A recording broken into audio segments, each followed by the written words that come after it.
안녕하세요. 제주 이주 컨설팅 전문 가운부동산 가운건설 대표 최재헌입니다.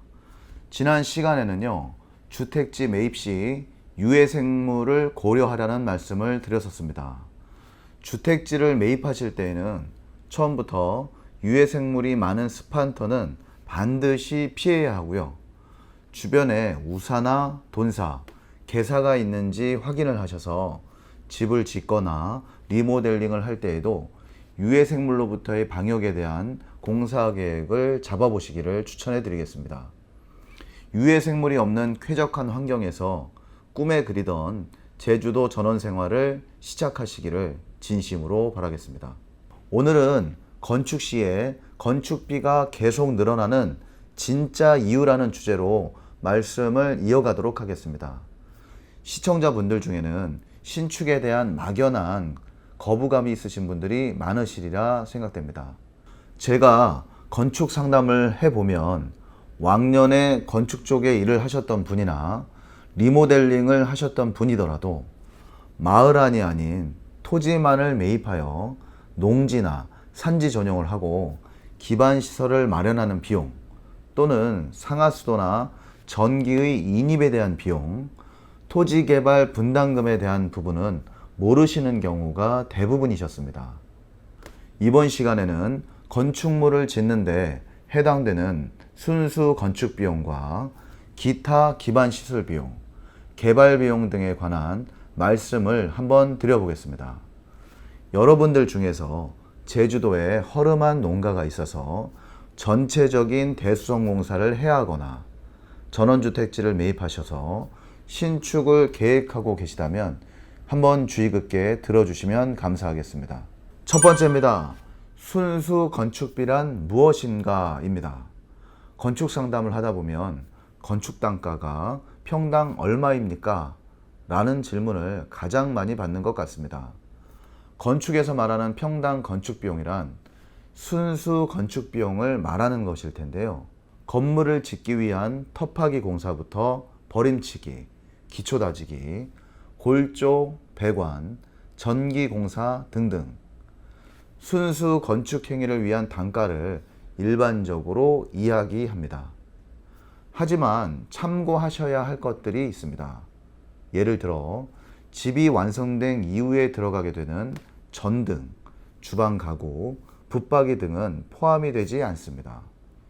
또한 전기나 수도를 끌어오는 인입 비용도 당연히 제외가 되는 겁니다. 이러한 점들을 잘 모르시고 평당 단가가 싸다, 비싸다고 이야기하는 것은 무의미하다고 하겠습니다. 더군다나 구체적인 설계 도면도 없이 요즘 철근 콘크리트로 집을 지으면 평당 얼마나 듭니까? 라고 질문을 하신다면 건축업자 입장에서는 난처할 수밖에 없는 것입니다. 순수 건축비 안에서도 어떠한 비용은 포함되고 또 어떠한 비용은 제외되는지에 대한 사전 합의가 없으셨다면 차후에 건축주와 시공자 간의 입장 차이로 인해서 불미스러운 일이 발생할 확률이 매우 높습니다. 설계 비용도 마찬가지입니다. 큰 공사에서는 설계 비용을 공사비에 포함시키지만요. 작은 주택 몇 채 정도는 설계 비용은 항상 별도로 책정되는 것이 요즘 순수 건축비에 대한 일반적인 관례입니다.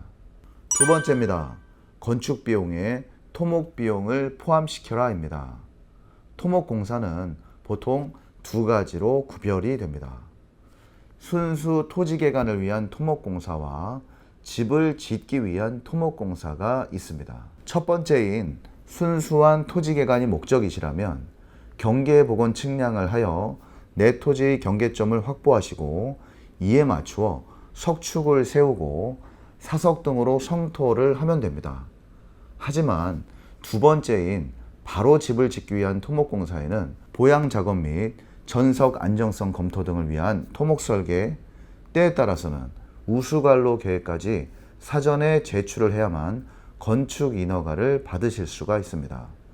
터파기를 하고 버림을 하며 기초를 띄우는 작업이야 순수 건축 비용에 포함이 되겠으나 그 밑에 하중을 받게 되는 토목공사의 견적을 사전에 꼭 확인해 보셔야 합니다. 제주도 대지 대부분은 안반이며 예전 방송 103편 제주도 토목 이것을 조심하세요를 통해서 설명을 드린 적이 있으니까요. 참고하셨으면 좋겠습니다. 이러한 점들을 간과하시어 단순 토목으로 견적을 내고 건축 비용을 포함시켰다가는 차후에 비용도 비용이지만 건축물의 준공 자체를 받지 못하게 되는 수도 생기게 됩니다. 세 번째입니다. 세부 견적서를 확인하라 입니다. 의사와 한의사도 본인들의 영역이 존재하듯이 건축 분야에서도 건축하는 사람들의 확고한 분야가 따로 있습니다. 예를 들어 세부 견적서가 그러할 텐데요. 세부 견적서에는 건축 쪽에 일을 하는 사람들이나 한눈에 알아볼 수가 있지, 평이라는 단위가 정확하게 몇 미터의 반경인지, 해배, 루배가 뭔지도 모르시는 일반인들은 견적서를 보셔도 도무지 내용을 알 수가 없고 물량을 따지기도 힘든 것이 사실입니다. 하지만 다른 것은 계산을 잘 못하시더라도 꼭 짚고 넘어가야 하는 것들이 분명 있습니다. 농지나 산지의 전용비, 전기 인입비용, 상하수도 인입비용, 정화도 설치비용, 데크나 대문의 제작비용 등등입니다. 세부 견적서보다 더욱 중요한 것이 위에 열거한 굵직한 비용들이 건축비에 포함이 되느냐 하는 문제입니다. 약 10여 년 전에는 대부분 건축비 평당 가격에 포함이 되었었지만요. 이러한 애매한 부분들로 인하여 분쟁이 많아지고 이제는 건축비도 많이 올라서 대부분이 제외가 된다고 생각을 하셔야만 합니다. 만약 이러한 부분을 명시하지 않고 계약서를 작성하셨다면 제 생각에는 차후에 분명히 분쟁의 소지가 발생하고야 맙니다. 오늘은 건축을 의뢰할 때 건축비가 계속 늘어나는 진짜 이유라는 주제로 말씀을 드려보았습니다. 결론적으로 건축비가 계속 늘어나는 진짜 이유는 건축 의뢰인과 시공자 간의 순수 건축 비용과 토목 비용, 부대 비용을 처음부터 구분하지 못한 결과입니다. 처음부터 순수 건축비와 부대 비용을 확실하게 구분하지 않고 시작하면 최종 마무리 단계에서 건축주와 시공자 간의 이해관계에 따른 충돌이 일어날 수밖에 없습니다.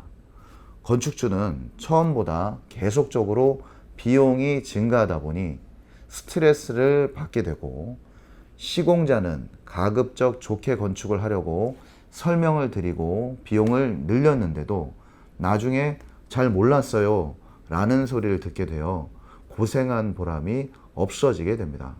오늘 방송 내용이 제주도 이주와 정착을 희망하시는 많은 분들께 도움이 되시기를 진심으로 희망합니다.